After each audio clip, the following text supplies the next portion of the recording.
జనాలకు వెళ్తుంది అనుకుంటే నలుగురికి నా గురించి మంచోళ్ళు అనుకుంటారని చెప్పి అది నేను అట్లా పెట్టేసుకుంటా గానీ అది అబద్ధం అని నాకు తెలుసు కదా. ఒక చెడ్డోడిని కూడా ఒక మంచోడిని చెయ్యగలిగేది, ఒక మంచోడిని ఒక చెడ్డోడిని కూడా చేయగలిగేది ఏంటో తెలుసా?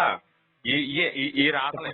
కాబట్టి మీ యేసు మీ యెహోవా కూడా దేవుళ్ళు కాదు, వాళ్ళని మంచి వాళ్ళని చెయ్యాలన్న ప్రయత్నం చేసి 40 మంది చెట్ల కింద కూర్చుని, పుట్ల కింద కూర్చుని, ఆ పక్కన కూర్చుని, సముద్రాల పక్కన కూర్చుని రాసుకున్నారే తప్ప ఇది ప్రామాణికం అనేది నీకు కాదు, నీకు తెలియదు కూడా. అర్థమైందా? కాబట్టి ఇలాంటి ఇతర వాదనలు మానేసి నిజం ఏంటి అనేది తెలుసుకో.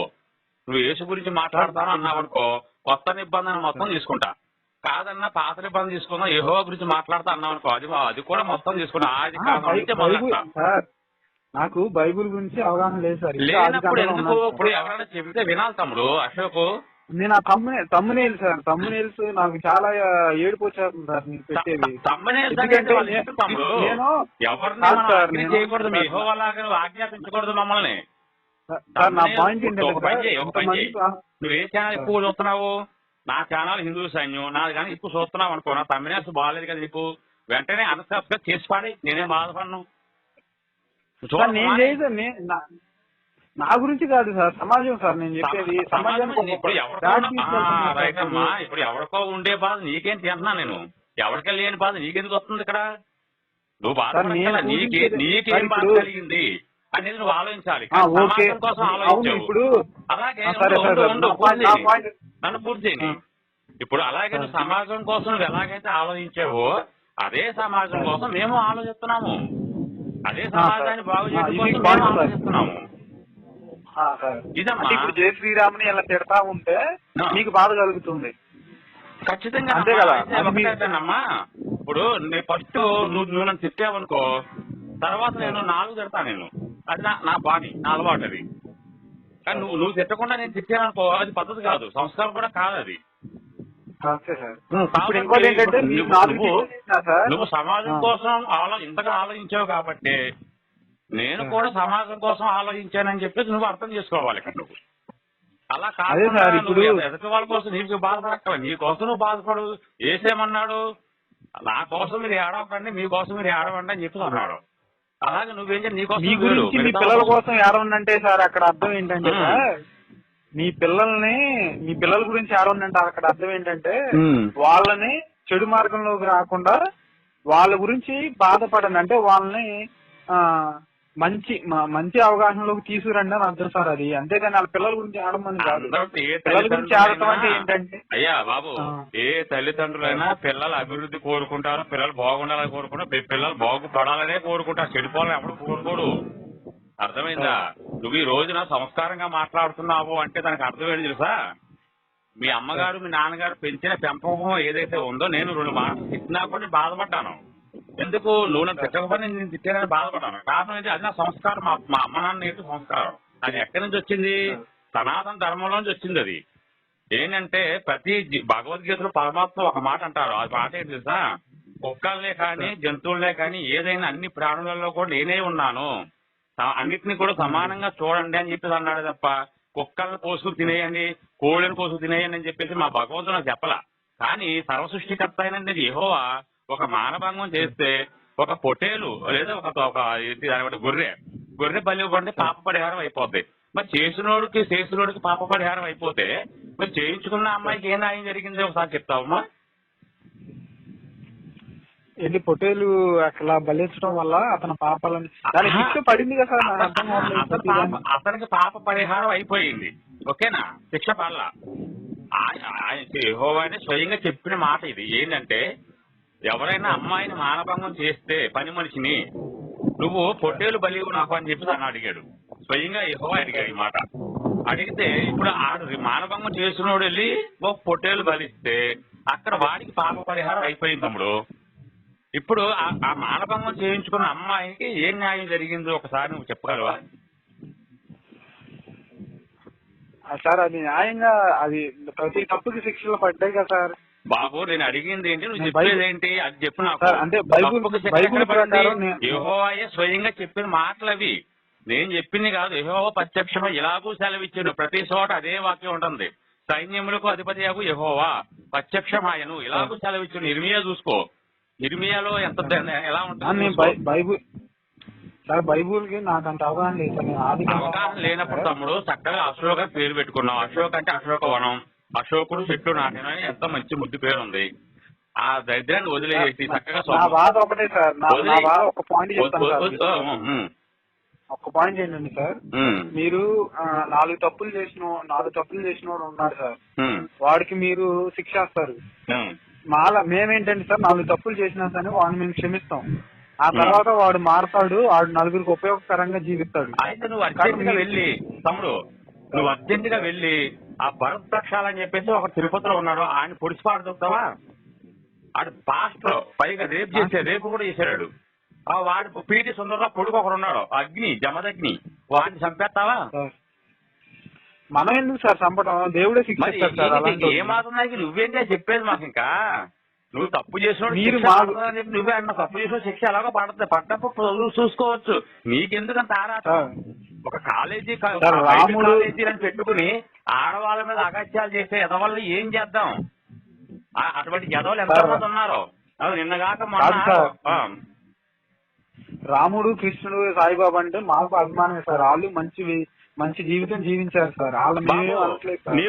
మా దేవుడు ఏంటంటే రాముడు, కృష్ణుడు జీవితాన్ని మనం ఆదర్శంగా తీసుకోకూడదు. వాడు చూపించిన దారి ఏది, మా ఆదర్శవంతమైనటువంటి జీవితం ఏదైతే ఉందో అది చూసుకోవాలి ఆదర్శంగా. వాళ్ళు ఎలా బతికారు అనే జీవితం కాదు కదా మనకు కావాల్సింది. భార్యాభర్తలు ఎలా ఉండాలి అనేది చూపించాడు ఎవరు? రాముడు. అన్న తమ్ములు ఎలా ఉండాలి, తండ్రి చెప్పిన మాట కొడుకు ఎలా వినాలి. ఒక రాజ్యాన్ని వదిలేసుకుని వెళ్ళిపోయిన వాడు దేవుడా, ఆ రాజ్యాల మీద పడి దోసుకోండి అని చెప్పనేవాడు దేవుడా? ఏమయ్యా నేను అడిగే చిన్న ప్రశ్న. రాజ్యం వదిలేసి అడవులకు వెళ్ళాడు, రాజ్యాన్ని వదిలేసి అడవులకు వెళ్ళినటువంటి వాడు దేవుడా? రాజ్యాల మీద పడి దోసుకోండి అని చెప్పేవాడు దేవుడా? సార్ నేను విన్నదాని ప్రకారం అయితే వీళ్ళందరికీ వీళ్ళు ఏది చేయలేదు సార్. ఎదుటి శత్రువు ఎవడైతే వచ్చి చేశాడో నీకు బైబిల్ తీర్పిచ్చాడు. నీకు బైబిల్ తెలీదా? నాకు తెలియదు. చెప్పేది విను, నేను అడిగిందానికి ఆన్సర్ చేయవరకే వితండవాదం చేయవు నువ్వు. నేను అడిగిన ప్రశ్న. ఇప్పుడు దేవుడు అనేవాడు ఎలా ఉండాలో నేను చెప్తాను విను. తండ్రికి మా తండ్రి ఒక మాట చెప్పాడని చెప్పేసి నువ్వు తెల్లవారి పట్టాభిషేకం ఆయనకి రాముడికి. నువ్వు అడవిలోకి వెళ్ళాలి ఆయన అని చెప్పేసి అంటే 14 సంవత్సరాలు అడవికి వెళ్ళిన వాడు దేవుడా? ఆ రాజ్యాల మీద పడి దోసుకోండి అని చెప్పేసి అనేవాడు దేవుడు అని అడిగా నేను. దీనికి సమాధానం చెప్తున్నాను. 14 సంవత్సరాలు అడవికి వెళ్ళిన వాడే దేవుడు. రాముడు దేవుడు, రాముడే దేవుడు. యెహోవా దేవుడు కాదు. ఎందుకంటే యెహోవా దోసుకోమన్నాడు. ఏ పట్టణానికి ఆ పట్టణం దోసుకోండి, ఏ గుళ్ళు కనపడితే ఆ గుళ్ళు దేవతం చేయండి, ఆ దేశాన్ని నాశనం చేయండి అని చెప్పేసి అన్నవాడు దేవుడు ఎలాగవుతాడు నాకు? సరే, మళ్ళీ రాముడు దేవుడు కాదన్నారు. మళ్ళీ రాముడు దేవుడు కాదని అనలేదు. మంచి పని చేసి మంచి చేసేవాడు ఎవడనే దేవుడితో సమానమే. ఇప్పుడు ఆపదలో ఉన్నావు, నేను నీకు అన్నం పెట్టాను, దేవుళ్ళ వచ్చి సాయం చేసావా అని చెప్పాడు. నేను దేవుడిని అయిపోను అక్కడ, అదే సార్ మీ దాని ప్రకారం మా లెక్క ప్రకారం అవతారులు ఎవరైతే ఉన్నారో వాళ్ళు చెప్పిన దాని ప్రకారం చెప్తే స్వర్గం వెళ్తారు అని అంటారు సార్. మీరు అదే కదా? ఏది బ్రహ్మ అవతారం ఎవరైతే ఉన్నారో వాళ్ళు ఏదైతే పాటించినారో, అంటే రాముడు, కృష్ణుడు, సాయిబాబు ఇట్లా అన్నారు కదా. మంచిగా బతికితే ఎవరైనా సరే స్వర్గానికి వెళ్తారు. కర్మలు చేసుకుని పాపాలు చేసుకుని కనీసం కాలు కింద పడ్డ సేమను కూడా చంపకుండా వాడు నిజాయితీగా బతికి 10 మందికి అన్నం పెట్టి 10 మందికి ఉపకారంగా బతికితే వాడు స్వర్గానికి వెళ్తారు. అది కూడా గ్యారంటీ లేదు. పూర్వజన్మలు చేసుకున్న పాపాలు ఉంటాయి, అన్ని ఉంటాయి మా దగ్గర. మీ దగ్గర అలా లేదు. ఇప్పుడు సరే ఇది నాకు బైబుల్ గురించి తెలియదు సార్. అవగాహన వచ్చినప్పుడు మిమ్మల్ని ప్రశ్నలు అడుగుతాను. నీకు అవగాహన మాలాంటి వాళ్ళతో బైబిల్ డిస్కషన్ చేయయ్యా, చేస్తే నీకు అర్థం అవుతుంది కదా. అవును సార్, నేను చదవాలి కదా సార్. నేను బైబుల్ ఇప్పుడు ఆదికాండలో ఉన్నాను, 1 year లో కంప్లీట్ చేసేస్తాను అంతా. దాని తర్వాత మీరు పెట్టిన నువ్వు 1 year కాదు, ఇంకో 3 years చదివినా కూడా నీకు ఆ బైబిల్ పికమకలు తప్ప దాంట్లో ఎక్కడ నీకు పాయింట్లు నీకు దొరకవు. అవును సార్, మీరు చెప్పిన నేను కొన్ని వాక్యాలు చెప్తాను, ఆ వాక్యాలు చూడు, అందులో ఉన్నాయా లేవా అని అడుగు. ఉన్నాయి అంటే కానీ అది నీకు నచ్చింది అంటే నువ్వు అందులో ఉండు, నచ్చలేదు అంటే కనుక వెంటనే నువ్వు ఏ మతంలో వెళ్తావు నాకు అక్కర్లేదు, ఏ మతంలో కానీ పోనీ విశ్వాసం ఉండు, లేదు ఆదర్శంలోనే ఉంటాను అన్నప్పుడు ఉండు. సార్ 1 సంవత్సరం తర్వాత మీరు చెప్పిన ప్రతి ప్రశ్నకి నేను జవాబు చెప్పగలుగుతాను. అది జవాబు ప్రయత్నం చేస్తున్నానే తప్ప మారడానికి ప్రయత్నం చేయట్లేదు ఎందుకని. అది నీ మెంటాలిటీ. అందులో ఇప్పుడు దేవుడు అది అనేవాడు కాదు సార్, అది కరెక్ట్ కాదని తెలిసినప్పుడు దేవుడు అనేవాడు భూమి మీద ఎందుకు రావాలి? సమాధాన పరుషులకు రావాలా, లేకపోతే కలహాలు పెడతానికి రావాలా? సమాధానంగా ఉండడానికే కదా సార్. మరి భూమి మీద నేను వచ్చింది అగ్గి వెయ్యి వచ్చానే కానీ సమాధాన పరుషులకు రాలేదు. తల్లికి కూతుర్లకి, తండ్రికి కొడుకులకి, అత్తా కోడలకి గొడవ పెడతానికి వచ్చానని చెప్పేసి అన్నాడు కదా. మరి దాన్ని ఏమంటాం? అదే ఒకసారి నేను చదువుతాను సార్ బైబుల్ 1 year లో చదివి అది నేను చెప్పింది నమ్మవా? నమ్మడానికి నాకు నేను చదవాలి కదా సార్. నువ్వు ఇవన్నీ చదవక్క లేకుండా చిన్నగా ఒక వాక్యం చెప్తాను, ఆ వాక్యం నువ్వు చదివి సాయంత్రం ఫోన్ చేసి అక్కడ ఏ రాస్తుంది దానికి అర్థం ఏంటి చెప్పగలవా నాకు? కొని చెప్పండి సార్. జక్రియా 5 తీసుకో. జక్రియా 5 చదువు. నీ దగ్గర పైపులు ఉందా నీ దగ్గర? అంటే నేను సైట్ లో ఉన్నాను సార్. నేను సైట్ లో ఉంటాయి. ఎవరి దగ్గర ఉన్న ప్రాబ్లం ఏంటంటే బైబిల్ కోసం మాట్లాడటానికేమో త్వరలో కొట్టుకుంటా వచ్చేస్తారు. బైబిల్ తీయవయ్య అంటేనేమో సైట్ లో ఉన్నాను, ఆఫీస్ లో సైట్ లో అంటే సార్ నేను ఫోన్ చేసినప్పుడు మీరు ఎత్తట్లేదు సార్. నేను నా రూమ్ లో ఉన్నాను సార్. 5 సార్లు ఫోన్ చేశాను. అవును సార్, మరి నేను ఫోన్ చేసినప్పుడు మీరు బిజీగా ఉంటున్నారు. మీరు ఫోన్ లిఫ్ట్ చేసినప్పుడు మేము కరెక్ట్ బైబుల్ ఎదురుగా ఉంటాం. పొద్దుట 6 గంటలకు మొదలు పెడితే రాత్రి 10 గంటల దాకా ఎంతమంది సార్ ఇప్పుడు ఫోన్ లో కూడా బైబుల్, ఫోన్ లో కూడా నా బైబుల్ ఉంది సార్. ఎంతో మంది పిచ్చోళ్ళతో మాట్లాడతాం. తెల్లారితే మేము తెలుసు ఆ పిచ్చోళ్ళందరూ ట్రీట్మెంట్ చేయలేదు వస్తారా మేము. అంతమంది పిచ్చోళ్ళకి సమాధానం చెప్పాలంటే మా వాళ్ళు ఏమో చెప్పు. అలాగే పోరాడతాం, అలాగే చేస్తాం, సమాధానం చెప్తున్నాం మేము.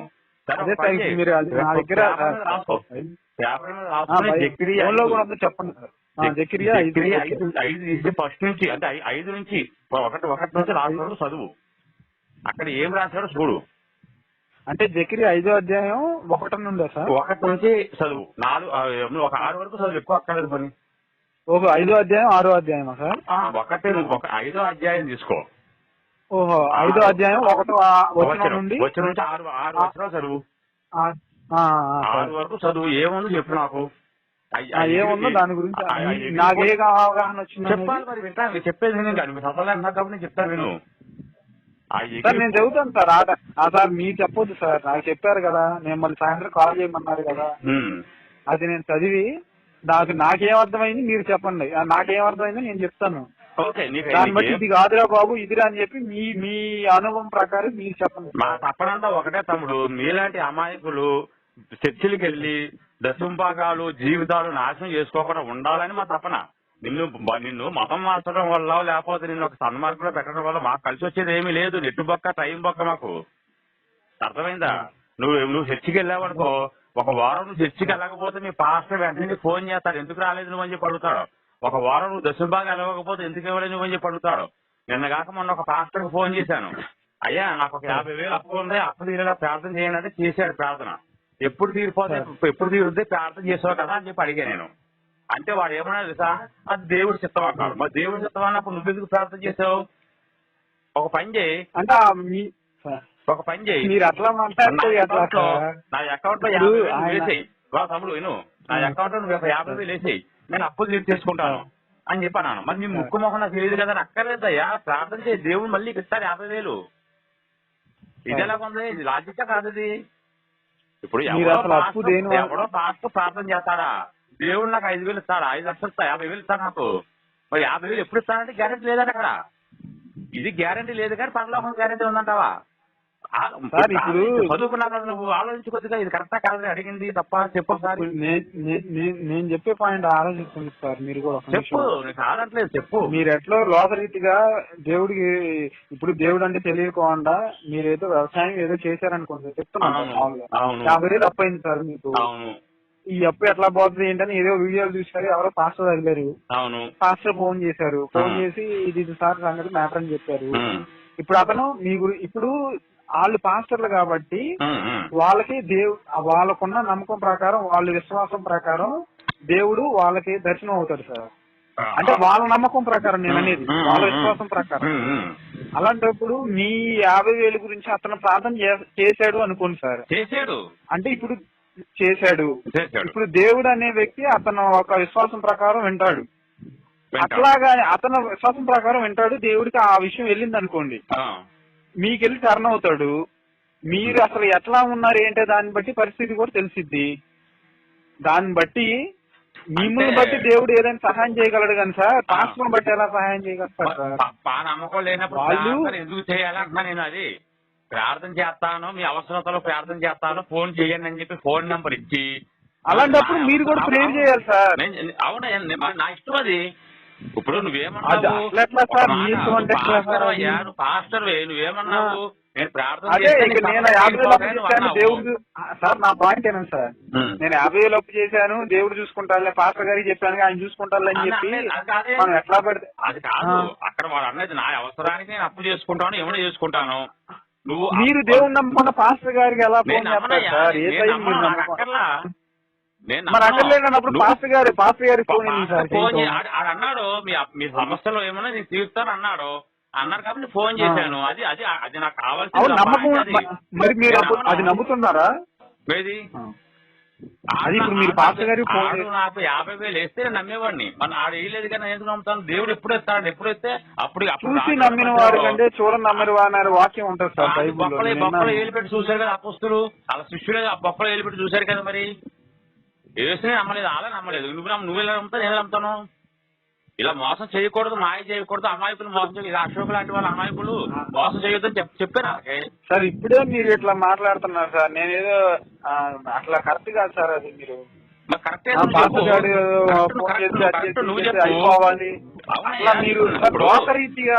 నువ్వేమన్నావు, హాస్టల్లకి దేవుడు కనిపించేస్తాడు, ఆయన చెప్పేస్తే వీళ్ళు చేస్తాడు. అది వాళ్ళ విశ్వాసాన్ని బట్టి సార్. ఆ విశ్వాసం ఉంది కాబట్టి ఆడు కూడా ఫోన్ నెంబర్ పెట్టుకున్నాడు. మరి మీరు బిర్యానీ చేసినప్పుడు మీరు నమ్మకం ఉండాలి సార్. నాకు అవసరం ఉంది, నాకు నా అవసరం కోసం ఫోన్ చేయమన్నాడు. నువ్వు కేవలం క్రిస్టియన్సే ఫోన్ చేయండి అని చెప్పి అనలేదు అక్కడ. అవసరం కోసం ఫోన్ చేయండి అన్నాడు. నా ప్రార్థన అవసరం ఉంది నాకు అక్కడ. నేను ఫోన్ చేశాను. వేరే ఒక అతనికి ఏడ్చి వ్యాధి ఉంది, ఏడ్చి వ్యాధి కూడా తగ్గించేస్తానని చెప్పి అన్నాడు. అతను ఫోన్ చేశాడు. మరి అతను ఒంట్లో రక్తం నీకు కూడా ఎక్కిస్తాను, నువ్వు కూడా ప్రార్థన చేసి నువ్వు కూడా తగ్గించుకోని చెప్పి అడిగాడు ఆయన. ఇప్పుడు మన దగ్గర సత్తా ఉంటే ఆ సత్తా ఉపయోగించాలి. ఎవడో చేస్తాడో వచ్చి నీకు అప్పుడు దాకా ఆగుంటే ఇక చెప్పు దగ్గర కొట్టేస్తా కదా. మరి అలాంటి మాటలు చెప్పి మీలాంటి అమాయకులు మోసం చేస్తున్నారు అంటున్నా నేను. తమ్ముడు నువ్వు ఇప్పుడు దాకా మాట్లాడుతున్నావు, నువ్వు ఏం రోజుగా తెలియదు ఉంది. ఇప్పుడు బైబిల్ కోసం మాట్లాడాలి, లాజిక్ కాదా? ఇప్పుడు మీ అవసరతల కోసం మీ సమస్యలు తీరిపోతాయని చెప్పేసి బోర్డు పెట్టినప్పుడు మా లాంటి వాళ్ళని ఎవరైనా ఫోన్ చేస్తాం. ముస్లింస్ ఉండొచ్చు, హిందువులు ఉండొచ్చు, బైబిల్లో ఉండగా సార్ విశ్వాసం. నేను నమ్మలేదు, నాకు అక్కర్లేదు, నాకేంటి అప్పు తీరాలా, నువ్వేం చేస్తే నాకెందుకు? నేను నీ దగ్గరికి వచ్చాను, నీ దేవుడి మీద నీకు నమ్మకం ఉందా లేదా? ఇప్పుడు ఆ లోరీతికి అప్పు చేస్తే మళ్ళీ నువ్వు 1,00,000 రూపాయలు అప్పు చేయమని నా గ్యారంటీ ఏముంది? దానికి దీనికి సంబంధం లేదు కదా సార్. చేస్తాం. లోకరీతి అవసరం కాదు సార్ మనకు కావాల్సింది. దేవుడు అనేవాడు ఏం చేయాలి? నమ్మి బాబాని పొందువాడు రక్షించబడును, నమ్మనవాడు శిక్ష విధించబడును. ఈ తొక్కలో కవులు చెప్పకూడదు. నమ్మినా నమ్మకపోయినా కూడా రక్షించబడాలి, రక్షించాలి. అది వదిలేసి బాబు, మీ ఒక తండ్రికి 3 కొడుకులు ఉన్నారు.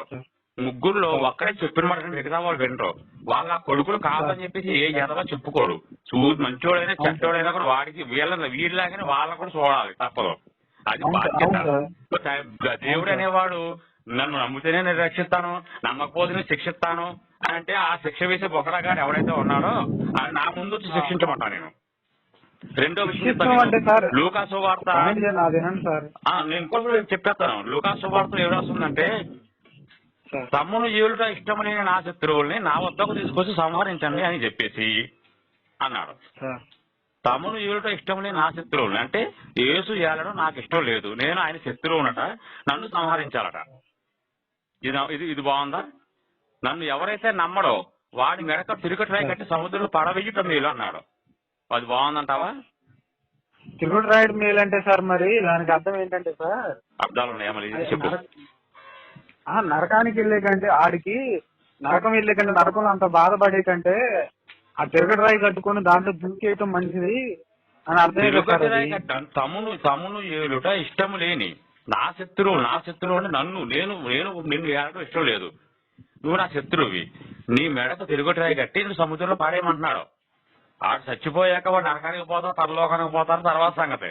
ఈడు పాడేయమంటావేంటి? నాకు అది చెప్పు నాకు. సార్ దేవుడు వచ్చిందే పాపులను రక్షించడానికి సార్. పాపులు అంటే లోకానికి వచ్చిందే పాపులు రక్షించడానికి. మాటలు మాట్లాడుకో చండాలంగా. ఎవడే పాపులు? నువ్వు పాపువా? అలాంటప్పుడు పాపుల్ని సార్ నేను శిక్షించడానికి సార్ నా పాయింట్ నువ్వు పుణ్యాత్ముడు అని చెప్పి అనుకోవాలి మనిషి ఎప్పుడు కూడా. నేను పాపని ఈ విధాంతో ఏడుతానే కూర్చుంటారా మీరు? సార్ మీరు ఎంతసేపు మాట్లాడుతున్నాను, నాకు ఒక 2 నిమిషాలు కూడా టైం మాట్లాడేది. నేను బైబుల్ చదవకపోయినా సార్ మామూలు చర్చికి వెళ్తాను. పాస్టర్ గారు చెప్పిన దాని ప్రకారం ఏంటంటే సార్, దేవుడు శిక్షించడానికి అయితే రాలేదు సార్, రక్షించడానికే గానీ శిక్షించడానికి రాలేదన్నాడు. సో ఇప్పుడున్న ప్రజలు, ఇప్పుడు సమాజం ఉంది సార్, సమాజం ప్రకారం ఇప్పుడు మంచోడి మీద వర్షం పడుతుంది, చెడ్డోడి మీద వర్షం పడుతుంది. ప్రతిదీ కూడా ఇద్దరికీ ప్రతిఫలాలు అనేవి జరుగుతున్నాయి. ఇది ఎక్కడ జరిగిద్దంటే నన్ను నమ్మకంలో ఎవడైతే చనిపోతాడో ఆ శిక్ష అనేది నరకంలో అనుభవిస్తాడు సార్. అడు భూమి మీద శాపం అనేది ప్రతి ఒక్కరి మీద ఉంటది. ఇప్పుడు దేవుడిని నేను నమ్ముతున్నాను, యేసయ్యని నమ్ముతున్నాను, నేను పాపం చేశాను అనుకోండి, నాకు ఆ శాపం ఉంటది. మీరున్నారు సార్, మీరు యేసయ్యని నమ్మట్లేదు, మీరు పాపం చేస్తున్నారు, ఆ శాపం మీకు ఉంటది. ఇప్పుడు చెప్పండి, దేవుడు ఎందుకు వచ్చాడు భూమి మీదకి? దేవుడు శిక్షించడానికి అయితే రాలేదు సార్, రక్షించడానికి వచ్చాడు. ఇప్పుడు దాకా నేను చెప్పింది, ఇప్పుడు భూమి మీదకి నేను అగ్గిపోయి వచ్చిందినే కానీ సమాధానం పరచుటకు రాలేదు అని అన్నాడు. నేను తప్పిపోయిన ఇజ్రాయెల్ గొర్రెల వద్దకే వచ్చానే కానీ నీతి మంతులను పిలవ రాలేదు అన్నాడు. నేను నీతి మంతుడిని, నన్ను పిలవక్కర్లేదు దేశు, నేను వెళ్ళను. నీతి మంత్రిని పిలవరాలేదంటే నువ్వు ఇజ్రాయేలుడు కాదు, భారతీయుడివి. నువ్వు ఇజ్రాయేలుడి వద్దకు వచ్చాను తప్ప మిగతా వాళ్ళ దగ్గర రాలేదు సార్. ఇజ్రాయేల్ అంటే ఇజ్రాయేల్ దేశం ఉండి కాదు సార్, యేసుని నమ్ముకున్న వాళ్ళు ఇజ్రాయేల్. యాకోబు పేరు ఇజ్రాయేల్ గా నామకరణం చేయబడింది కదా. ఇజ్రాయేల్ అంటే ఇజ్రాయేల్ దేశంలో ఉన్నవాళ్ళు కాదు సార్, దేవుని నమ్ముకున్న ఉన్న ఇజ్రాయేల్ అని. అంటే నేను భాషలో ప్రతిదీ నేను చెప్తున్నాను సార్. చెప్పే మాటలో నమ్మేమనుకో సగం ఆకించేస్తాడు, నేల ఆకించేస్తాడు. అర్థమైందా? పెద్ద మోసగాడు ఎవరైనా ఉన్నారంటే పాస్టరే. నా చూడు, గోపి గారి ఆడియోలు చూడు, నా ఆడియోలు చూడు, ఏయన్నా చూడు. పాస్టర్లో మాట్లాడే మాటలు ఎన్ని అబద్ధాలు, ఎన్ని మోసాలు ఉంటాయి బాబు. ఇప్పుడు దాకా నువ్వు కాసేపు వాదించావు నాతో, మంచో చెడో తెలుసో తెలియకుండా వాదించావు నాతో. కానీ పాస్టర్ అనే వాడు ఫోన్ చేస్తే అరగంట సేపు నిలబడలేడు మా దగ్గర. ఎందుకంటావు? అంటే ఆయన విశ్వాసం బట్టి ఆయన మాట్లాడలేకపోతున్నాడు. నిలబడలేని పుస్తకం ఏదైనా ఉందంటే అది బైబిల్ పుస్తకం. అర్థమైందా? అట్లా కాదు, అది రాంగ్ సార్. అది మనుషులలో నిలబడదు, లాజిక్ ఇప్పుడు నువ్వు ఇంకోటి నేను అడిగిన ఈ ప్రశ్నలు ఏవైతే ఉన్నాయో అవి వెళ్ళి ఈ పాస్టర్ని అడిగితే నీకు సాధారణ పట్టుకుందరా అని చెప్పేసి నేను అనకపోతే అప్పుడు నువ్వు అను. సాధారణ పట్టుకుందని చెప్పేసి నేను కనుక అంటే వెంటనే నువ్వు మతం మారిపో. కానీ ఏ మతంలో వెళ్తావు? నీ మతంలో పో, నా దగ్గర రమ్మని. నేను ఎవరిని అడగ సార్. సంవత్సరం తర్వాత అడగకపోతే బైబిల్ చదువుతాను సార్. ఒక పని చేయ తమ్ముడు, బైబిల్ నువ్వు చదవ, అన్ని అంతా నువ్వు చదవక్కర్లేదు. తలకాయ నొప్పి ఎందుకు నీకు? దాంట్లో ఉన్నది ఏమి పుచ్చలేదు.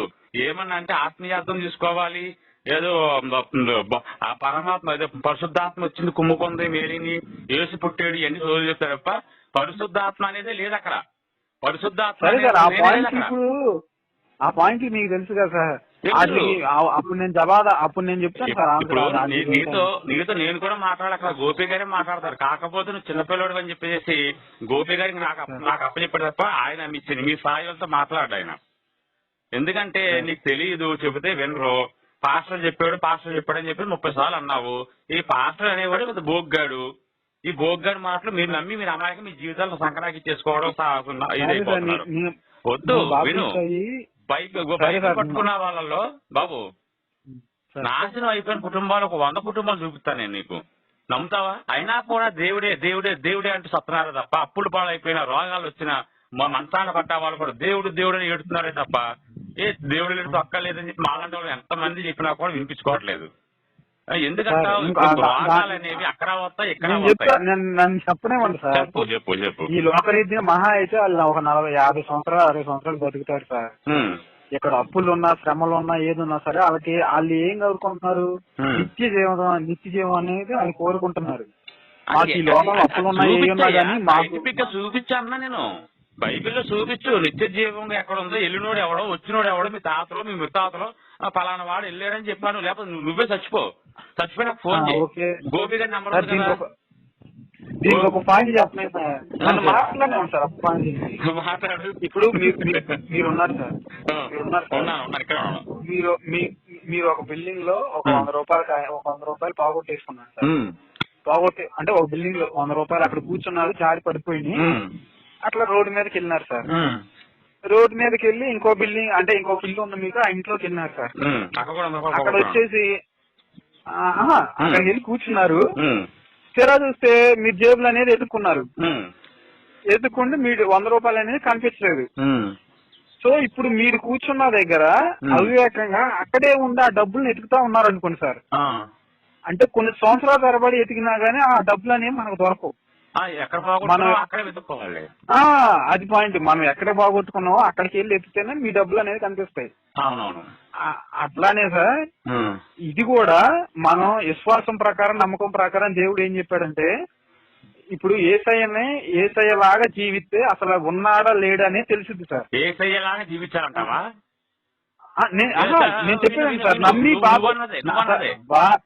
నన్ను మాట్లాడినాను సార్. ఒకసారి నాది కంప్లీట్ అయిపోయింది సార్. ఇప్పుడు మీరు అన్న దాని ప్రకారం నమ్మి బాప్తిసం పొంది రక్షింపబడిన వాడు అంటే నిత్య జీవానికి వెళ్తారు సార్ అనేది బైబిల్లో ఉన్నది కూడా మీరు చెప్పారు.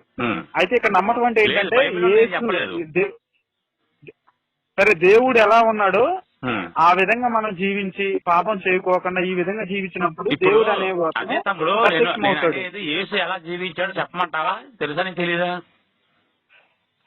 ఇప్పుడు నా పాయింట్ మీకు అర్థమైంది సార్. మనం ఎక్కడైతే ఏది పోగొట్టుకున్నా అక్కడ ఎతికితేనే అది తెలిసింది. మీరు ప్రూఫ్ అడిగారు సార్, మీరు ప్రూఫ్ అడిగారు కదా సార్. నువ్వే అన్నావు యేసు ఎలా జీవించాడో అలా జీవించాలంటున్నావు. నువ్వు అలా జీవితేనే అది దానికి ప్రూఫ్ తెలిసింది సార్. మనకి ఎట్లా తెలిసి యేసు జాన్ అనే వాడితో ఏంటి ఇద్దరు కలిసి గే సక్స్ చేసుకున్నారు. మరి నువ్వు చేసుకుంటావు అలాగా? బైబిల్ చూపుతాను నేను. మద్దలేని మర్యాద ముద్దుల వర్షం కురిపించాడు. మరి నువ్వు చేసుకుంటావు అలాగా? యేసు పరిశుద్ధుడా? ఎలా పరిశుద్ధుడా అయ్యారా? బైబిల్ ఏం తెలుసని మాట్లాడుతున్నావు నువ్వు? జాన్ అనే వాడితో ఇద్దరు కలిసి అమితమైన ప్రేమతో ఉండేవాళ్ళు. మిగతా వాళ్ళు ఎవరో ఒక శిష్యుడే. జాన్ అంటే శిష్యుడే. వీళ్ళిద్దరూ కలిసి ఒక తోటలోకి వెళ్తే ఆ తోటలో రోమ సైనికులు వచ్చి పట్టుకోవడానికి చూస్తే ఆ జాన్ అనేవాడు ఒంటి మీద బట్టలే లేవు, నార వస్త్రం ధరించుకున్నాడు. ఇప్పుడు నగ్న వస్త్రం మీద నార వస్త్రం ధరించాడు. ధరించిన తర్వాత వాళ్ళని చూసి పారిపోతా కూడా నార వస్త్రం కూడా పీకేశారు వాళ్ళు ఎవరో సైనికులు. ఆ నగ్నంగా పరిగెత్తాడు. నగ్నంగా ఉండి అక్కడ ఏం చేస్తున్నారు యేసును ఈ జాన్ అనేవాడు? లూకా సువార్త మత్తయి సువార్త 10 చదువు తెలుస్తుంది నీకు. మత్తయి సువార్త 10-13 చదువు. గుండెల మీద కౌగులించుకున్నారు ఇద్దరు కలిసి. లైన్ అక్కలేదు. సాయంత్రం చదువు. నీకు పరిశుద్ధుడు అన్నావు కదా, పరిశుద్ధుడి గురించి చెప్తాను నేను. మద్దలేని మరియా తప్ప వేరే వాళ్ళ ఎక్కువగా అందులో ఉంటుంది. ఎందులో బైబిల్లో ఉంటుంది. మద్దలేని మరియా అమితంగా ప్రేమించాడు. సరే సార్, ఫైనల్ గా నేను చెప్పేది ఏంటంటే సార్, నాకు ఇంకా నేను బైబుల్ చదవలేదు కాబట్టి కూడా నేను మాట్లాడుతున్న అర్హుడు కాదు. ఇప్పుడు నువ్వన్న మాట ఏమన్నావని పరిశుద్ధుడు అన్నావు కాబట్టి ఆయన జీవించాలన్నావు కాబట్టి నేను నీకు చెప్తాను జీవించాడు అలా జీవించాలి. మరి నువ్వు కూడా జీవిస్తావా? అదే సార్, నన్ను ఒక పాయింట్ మాట్లాడే. ఇప్పుడు నాకు బైబుల్ అవగాహన లేదు కాబట్టి నేను మీతో మాట్లాడటానికి అర్హుడు కాదు. ఎందుకంటే బైబుల్ గురించి తెలిస్తే మీరు వేసిన ప్రతి ప్రశ్న జవాబు. బైబిల్ మేము కాదు, నేనే కాదు, చాలా మంది కాసి వడగొట్టుకుని తాగేసారు బైబిల్ ని. నువ్వు ఇంకా అమాయకంగా ఎన్ని సంవత్సరాలు అయింది బైబిల్ నమ్ముకుని? 9 months అవుతుంది సార్. 9 months అయింది. 20 సంవత్సరాల నుంచి మాతో మా పాస్టర్ గా ఉన్న వాళ్ళు 600 మంది సంఘస్థులు ఉన్నటువంటి 3 శిష్యులు ఉన్నాయి. మాస్టర్ రాజు అని, మాస్టర్ రాజు అతనే మా దగ్గర మాట్లాడాక ఉచ్చపోసేసుకుంటున్నాడు. ఇక నీ వల్ల ఏమో చెప్పు, నాకు 9 నెలలు అయింది మహా అంటే. ఏముందని అదే సార్, నీ విశ్వాసం ఉంది కదా, నీ విశ్వాసాన్ని దగ్గర పెట్టుకో. మాకు అర్థం. ఇంకోటి ఏంటంటే సార్, కరెక్టే సార్. ఇంకోటి ఏంటంటే సార్, మనం ఏది మీరు ప్రూఫ్స్ అడిగారు చూడండి దేవుడి గురించి, అదేది కూడా మనం లోకరీతిగానే చూడకూడదు సార్. అంటే మన బాబు, ఏదైనా దర్శనం చూడాలన్నా నేనైతే లోకంలోనే ఉన్నాను. నా ఎదురుగా చెట్లు ఉన్నాయి, గోడ కనబడుతుంది, బళ్ళు కనబడుతుంది, అయ్యి నేను చూస్తాను. ఎక్కడో అయితే ఏదో మీకు వెళ్ళిపోయి ప్రపంచంలో గెలుపు చూడాల్సిన పని నాకేమి లేదు. నేను మనిషిగా మరి దేవుడు అనేవాడు దర్శనం మనకి అశోక్ అనే వ్యక్తితో మనం మాట్లాడుతాను. ఇంతవరకు నిజం నాకు అంతవరకే. అంతేగాని దర్శనాలు మనకి దేవుడు సజీవంగా ఉన్నాడా లేడా అని మనం ఏదైనా దర్శనం ద్వారా కదా సార్ చూసేది. మనుషుల్ని మన కళ్ళతో అందరినీ చూద్దాం, బట్ దేవుణ్ణి చూడలేం. దేవుణ్ణి చూడాలంటే ఒక దర్శనం అదేనయ్యా. ఇప్పుడు నేను ఇందాక పాస్టర్ కి దర్శనం ఇచ్చేస్తాడంట, కళ్ళలో కనిపించేస్తాడంట, పక్కన కూర్చుంటాడంట, బైబిల్ అది మన పాస్టర్ పక్కన. అలాంటి వాడిని అడిగా 50,000 అప్పు ఉందయ్యా, 50,000 తీర్చి ప్రార్థన చేయండి. వాడి మోసేశాడు. ఇక నువ్వేముంది సార్, అది మీకు జరిగిద్దా లేదా అని తెలియాలంటే మనం కూడా విశ్వాసంలో ఉండాలి సార్. మనం ఎక్కడ డబ్బులు వరప్రసాద్ ఉన్నాడు, ఆడికి 24 గంటల్లో దేవుడు పక్కన కూర్చుని వేరే పని పెట్టుకోండి, ఇంకా ఆడు తప్ప ఇంకెవరు లేదు ప్రపంచంలో. ఆ కూర్చుని ఆ కత్తి మహేష్ అనేవాడు చచ్చిపోడు, బతికే ఉంటాడు, నాకు దేవుడు దర్శనం చేసాడు, చెప్పేసాడు, ఎవరో చెప్పేసాడు అని చెప్పి అన్నాడు. చచ్చిపోయిన తర్వాత మళ్ళీ పెట్టి నేను వీడియో పెడతా మర్చిపోయాను, అప్పుడే చెప్పేసాడు నాకు యేసు చచ్చిపోతానని అని చెప్పేసి అన్నాడు. మరి ఎవరు నమ్ముతావు నువ్వు? పాస్టర్ అనేవాడు నమ్ముతావా? ఇలా ఇంకోటి ఎవరు అనిల్ అని ఉన్నాడు, ఎవరు మన షర్మిల వాళ్ళ భర్త. వర్షాన్ని కూడా ఆపేసింది, అంత శక్తివంతుడు. కానీ వాళ్ళ భార్యకి ఆరోగ్యం బాగోకపోతే తీసుకెళ్లి హాస్పిటల్ జాయిన్ చేశారు. ఆ ఫోటో కూడా కమ్యూనిటీ పోస్ట్ లో పెట్టా నేను. సతీష్ కుమార్ అవునయ్యా, అటువంటిప్పుడు దేవుడు ఎందుకు అన్నా నేను? దేవుడితో ప్రతిదీ కూడా అవన్నీ శ్రమలో కొన్ని శ్రమలో దేవుళ్ళు ఎదగటానికే కదా, ప్రతిదీ బలపడటానికే కదా, వస్తాయి కదా, ఏమీ రాకుండా శ్రమలు వస్తాయి కదా. మాకు అక్కర్లేదు, ఏ అక్కర్లేదు మాకు. నీకు కావాలని నువ్వు పట్టుకో, నీ విశ్వాసం దగ్గర పెట్టుకో. ఇలాగే శ్రమలు రావడానికి దేవుళ్ళు బలపడటానికే సార్. శ్రమలు ఎందుకు వస్తాయి అంటే అర్థం కాదు. పాస్టర్లు ఏం చెప్తారంటే, మీరు విగ్రహారాధన చేస్తున్నారు, దేవుళ్ళు నమ్ముకుంటున్నారు, వాళ్ళని నమ్ముకుంటున్నారు, చెట్లుకి ఆరాధిస్తున్నారు, అందుకే మీకు కష్టాలు వస్తాయి, మా యేసుని నమ్ముకోండి, మీ కష్టాలు తీరిపోతాయి అన్నాడు ఒకడు. అక్కడ పాయింట్ ఏంటంటే సార్, సృష్టించిన వదిలేసి సృష్టిని పట్టుకున్నారు ఏంటి అని చెప్పి అలా సృష్టించింది బ్రహ్మ, మాకు బ్రహ్మ సృష్టించాడు. ఆ సృష్టిలో బ్రహ్మ నమ్మాలి సార్. ఎందుకు నమ్మాలి? ఆయన ఏం చెప్పాడు? బ్రహ్మ విష్ణు మహేశ్వరులు సృష్టి స్థితి లయకారకుడు. చెట్లు అన్నిటా వ్యాపించి ఉన్నాడు ఆయన. అక్కడ ఇక్కడ లేడని కాదు, ఎక్కడ పడితే అక్కడే ఉన్నాడు. అందుకని అన్నింటినీ పూజిస్తాం. విశ్వవ్యాప్తమై ఉన్నాడు ఆయన.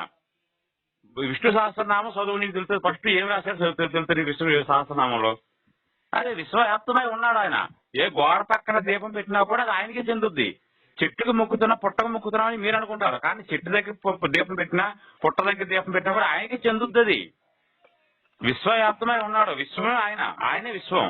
విశ్వం వేరు దేవుడు వేరు కాదు అక్కడ. కానీ మన భారతదేశంలోనే ఎట్లా ఉంది సార్? ప్రపంచ వరల్డ్ వైడ్ గా ఎక్కడ? అమెరికా దేశాల్లో ఇప్పుడు చూడు, రామాలయం కడుతున్నారు అక్కడ, శివాలయం కడుతున్నారు అక్కడ. అరబ్ దేశంలోకి వెళ్ళి చూడు, అరబ్ దేశంలో కూడా శివాలయం కడుతున్నారు అక్కడ. మొన్న ఎవరో మన అరబ్ దేశంలో రాజు భార్య గుడికి వెళ్ళి తీర్థం తీసుకుంది ఆవిడ, ముస్లిం ఆవిడ.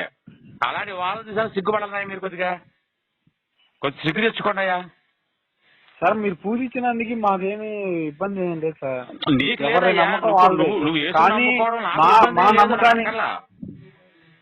మరి మా నమ్మకాన్ని మీరు అలా చెడగొట్టకూడదు. మా నమ్మకాన్ని నుంచి మీరు పాడు చేస్తే మీ నమ్మకానికి నాశనం చేస్తామని డౌటే లేదు. అది నమ్మకమే కాదు, అది మూఢ నమ్మకం అంటారు నేను. ఇంకోటి ఏంటంటే వీళ్ళు ఇప్పుడు మేము ప్రచారం చేసుకుంటున్నాం కానీ జెండాలు కట్టేసుకుని అడ్డుపడటం ఇట్లా చేసేస్తున్నారు. విను ఒకసారి ఆ మాట అన్నావు కాబట్టి చెప్తాను విను. ఒక శివాలయం ఉంది. ఆ శివాలయం దగ్గర మీ క్రిస్టియన్సీ ఒక నంజ ఒకటి మొగుడు చచ్చిన నంజ అనుకుంటా, అది ఎవరు 10 మందితో కన్నా కొడుకుని కంది. ఆ నంజా కొడుకు ఈ నంజి వెళ్ళి ఆ గుడి గోడ కోలగొట్టారు. ఏం అవసరమైంది నీకు? ఏం అవసరం? 3 రోజుల నుండి చూస్తున్నారు కదా సార్. నేను చూస్తున్నా. అది ఏం జరిగింది? ఎందుకు చేశారు పని? ఇలాగ ఎలా పనులు చేస్తేనే మా శివాలయాలు పోల్చొచ్చు. మా శివాలయాలకు వచ్చి మీరు చికెన్ మటన్ తినొచ్చు, కానీ మేము మాకు చేతులు గాయలు వేసి కూర్చుంటామా? మీ బైబిల్లోనే రాస్తుంది. ఏం రాస్తుంది తెలుసా? అన్యుల యొక్క విగ్రహాలను నాశనం చేయండి, విగ్రహాలు కూలగొట్టేయండి, అన్యులను రాళ్ళతో కొట్టి చంపేయండి, వాళ్ళ గుళ్ళను అపవిత్రం చేయండి అని చెప్పి రాస్తుంది. అది మీరు ఇక్కడ పాటిస్తాను అంటే ఇలాగ తగలబెట్టేస్తాం, పూజ చేస్తాం కూడా. డౌటే లేదు, చంపేస్తా డౌట్ వస్తుంది మీకు. అలా ఎద పనులు చేస్తే ఊరుకోం. భారతదేశం ఇది, భారతదేశం అలాంటివి చేస్తామంటే ఒప్పుకోం మేము. ఉన్నావా? ఉన్నాను సార్. మేము ఒప్పుకో. భారతదేశంలో చేస్తామంటే నీ నమ్మకం నీ దగ్గర పెట్టుకో. నువ్వు ఇంట్లో కూర్చుంటావో చర్చికి వెళ్తావో ఎల్లు, నీ ఇష్టం వచ్చి మా ప్రార్థన చేసుకో. మోకాళ్ళ మీద కూర్చుంటావు నాకెందుకు, బోర్లగా పడుకుని నాకెందుకు, ఏం చేసుకుని నాకెందుకు. నా గుళ్ళు జోడుకోని కానీ నా సాంప్రదాయాల కోసం కనుక మాట్లాడితే మాత్రం ఎవరినైనా సరే అలాగే చేస్తాం, అందులో డౌటే లేదు. శివాలయాలకు వచ్చి చికెన్ పిట్టి మటన్ తింటారా మీరు? మీ సొంత కూర్చోవాలా, చేతులు గాయలు కూర్చోవాలా? శివాలయం గుడి గోడ కూల్చేస్తారా? అంతర్వేదిలో రథాలు పిల్లల్ని కూడా లేపేశారు కదా సార్. అక్కడ తినేదాన్ని తమ్ముడు నీకు సంగతి చెప్తాను విను. అక్కడ నాలాంటి వాడు లేడు కాబట్టి సరిపోయింది, కానీ నాలాంటి వాడు కనుక ఉంటే ఆ పెద్దోళ్ళు ఎవరైతే ఉన్నారో ఆ టీచర్ అనేది వాళ్ళందరూ కూడా స్తంభాన్ని కట్టేసి పెట్రోల్ పోసి తగలబెట్టి చంపేసేవాడిని, ఆ పిల్లలు బయటికి గింటేసి. అర్థమైందా? అంటే పిల్లలు కదా తినేది పర్వాలేదు అని చెప్పి వదిలేస్తే రేపు పొద్దున పెద్దోళ్ళు కూడా ఏం చేస్తారంటే బాటలు బీరు బాటలు పట్టుకొచ్చి ఆ చెట్లు పక్కన శుభ్రంగా బట్టలు ఇప్పేసి పడుకుంటారనమాట మా గుళ్ళల్లో. ఎలా కనబడాలి? ఫిక్స్ అయ్యింది సార్. ఇప్పుడు భోజనం చేస్తే ఏంటి సార్, నాకు అర్థం కాదు. భోజనం కాదు అక్కడ వేసింది, చికెన్ బిర్యానీ తింటున్నారు.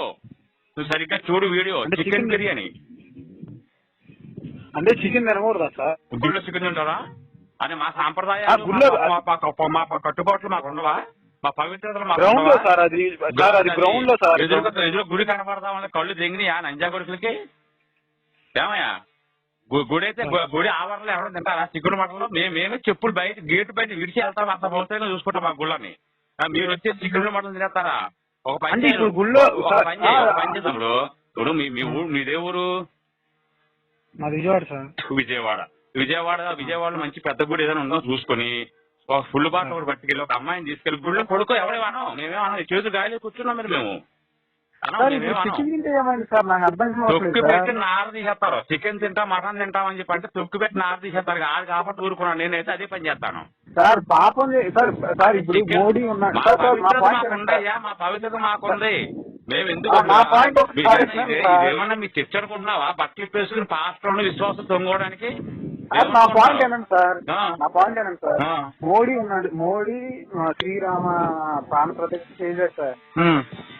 అది మీకు బాగా నచ్చింది సార్, బాగుంది సార్.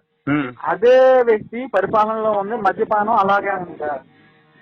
దీన్ని మీరు యాక్సెప్ట్ చేస్తారు? మద్యపానం గురించి మీకు సరిగ్గా తలకాయ పని చేయట్లేదేమో, బహుశా మీకు తలకాయ పని చేయట్లేదేమో.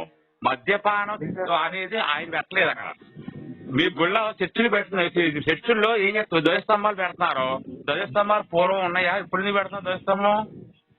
సార్ ఆర్టికల్ 370 ఇవన్నీ తీసిన వాళ్ళు మద్యపానం నిషేధించలేరేంటి సార్? నాకు అర్థం కావట్లేదు. మద్యపానం వల్ల గవర్నమెంట్ ఎంతో లాభం పొందిందయ్యా. మద్యపానం నరకానికి వెళ్తున్నారు కదా సార్ హిందూస్ కూడా. అసలు ఇంకో సంగతి తెలుసా? మీ పాస్టర్ల వల్ల ప్రపంచం, దేశం, గవర్నమెంట్ ఎంత నష్టపోతుందో తెలుసా? ఒక వ్యక్తి రోజు వచ్చి 500 రూపాయల మందు తాగితే ఆ మందు తాగడం మానేసిన వల్ల అందులో పనిచేసేవాడు నష్టపోతున్నాడు, అందులో ఆఫీసులో అది షాప్ నష్టపోతున్నాడు, ఆ సప్లై చేసేవాడు నష్టపోతాడు, తయారు చేసేవాడు నష్టపోతున్నాడు. మార్చేస్తే జీవితం ఎంతమంది కుటుంబాలు రోడ్లు పట్టలేదు మీ పాస్టర్ వల్ల, మీ వల్ల.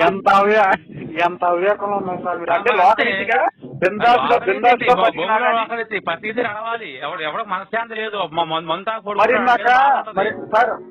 సార్ మరి ఇందాక మద్యపానం తాగితే బ్రహ్మం ప్రకారం నరకానికి వెళ్తారన్నారు మీరు. ఎప్పుడు వచ్చింది? సరే ఓకే సార్, మీ యొక్క గ్రంథం ఇప్పుడు మద్యం తాగాడు, శుభ్రంగా తాగాడు, మరి ఆయన ఎక్కడ పోయాడు?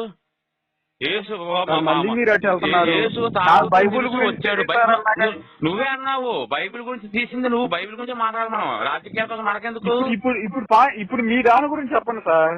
మద్యపానం తాగితే ఒక హిందువు నరకానికి వెళ్తాడా స్వర్గానికి వెళ్తాడా చెప్పండి. నేను వాడు చేసుకున్న పాప కర్మల బట్టి వెళ్తాడు అన్నా. నేను తాగితే నరకానికి వెళ్తాడు, వ్యభిచారం చేస్తే నరకానికి వెళ్తాడు నేను చెప్పట్లేదు. నేను మరి తప్పులు కాదా సార్? అది వాడి మద్యపానం వ్యభిచారం మంచిగా పుట్టాడు, బతికంతకాలం ఎలా బతకాలో ఎలా ఉండాలో వాడు చూసుకుంటాడు, వాడికి ఆ రైట్స్ మరి ఉన్నాయి. ఇన్ని వీడియో కాదు సార్, వాడిని అన్న తప్పని చెప్పడానికి నువ్వు నేను ఎవరిని సార్ ప్రతి వ్యభిచారం కూడా సార్, ఇన్ని హత్యలు కూడా ఎట్లా జరుగుతున్నాయి అంటే 90% మద్యం తాగడం వల్లే జరుగుతున్నాయి సార్. ఇప్పుడు నేను అనేది ఇప్పుడు నాకు అలవాటు లేదు, నీకు అలవాటు ఉందా సార్? నేను చెప్పిన చెప్పండి సార్, ప్రతి వ్యభిచారం కూడా ప్రతి హత్య కూడా 90% మద్యంతోనే జరుగుతున్నాయి సార్. దాన్ని మీరు ఎందుకు ఆపట్లేదు? దాన్ని ఎందుకు వ్యతిరేకించట్లేదు? మీ సీఎం ఉన్నాడు కదా వైఎస్ జగన్, భూమి తయారు చేసి పంచుతున్నాడు. సార్ సెంట్రల్ లో పవర్ మీదే కదా సార్, సెంట్రల్ లో పవర్ మీదే కదా, రాష్ట్ర పవర్ మీద కదా, రాష్ట్రానికి పవర్ మీద కదా సార్. రాష్ట్రానికి ఎక్కువ, సెంట్రల్ నేషనల్ ఎక్కువ సార్. రాష్ట్రానికి ఎక్కువ ఉంటుంది, ఎందుకంటే జనాలకు ఏది అలవాటు చేయాలో మీ సీఎం కి బాగా తెలుసు. మద్యపానాన్ని ఎలాంటి ఆపరు సార్ మీరు? ఋషికొండ ఎలా దోసేయాలో ఎలా కూల్చేయాలో మీ సీఎం కి బాగా తెలుసు. ఋషికొండ దోసేయమని కూల్చేయమని ఏమన్నా మోడీ చెప్పాడా? కావాలంటే మన అందరం కలిసి పోరాడదాం సార్ మద్యపానం. నువ్వు పోరాడు, నువ్వు ఇష్టం కదా పోరాటం అంటే పోరాడు. ఇప్పుడు హిందువులైనా కానీ నరకానికి వెళ్తారు కదా సార్. మాది కాదు, మాకు అంత అవసరం లేదు, మాది కేవలం బైబిల్ పైన పోరాటం. అది మద్యపానం చేసుకున్న అవసరం లేదంటారు. ఈ హత్యలన్నీ కూడా వ్యభిచారం చేసే వాళ్ళ మీద పోరాటం కాదు మాది, మద్యపానాల మీద పోరాటం కాదు మాది. అవి చేసే ఉద్యమాలు వేరే ఉన్నాయి, ఆ ఉద్యమాలు చేసుకుంటారు. మా పోరాటం కేవలం మీ బైబిల్ మీదే. మీ బైబిల్ 2025 కల్లా ఈ భారతదేశంలో సంక్రాంతించేయాలి, సర్వనాశనం చేసేయాలి, తుడిచి పాడేయాలి. మా కాన్సెప్ట్ అది. మద్యపానం నిషేధించేదాన్నేమో మీరేమో వ్యతిరేకిస్తున్నారు, మద్యపానం తాగండి అన్నదాన్నేమో నిషేధించడానికి నేను వ్యతిరేకిని కాదు. నాకు అలవాటే లేదు, నాకు అలవాటు లేదు, దానికోసమే నాకు అక్కర్లా. మరి బాధ్యత పడిన ట్రాఫిక్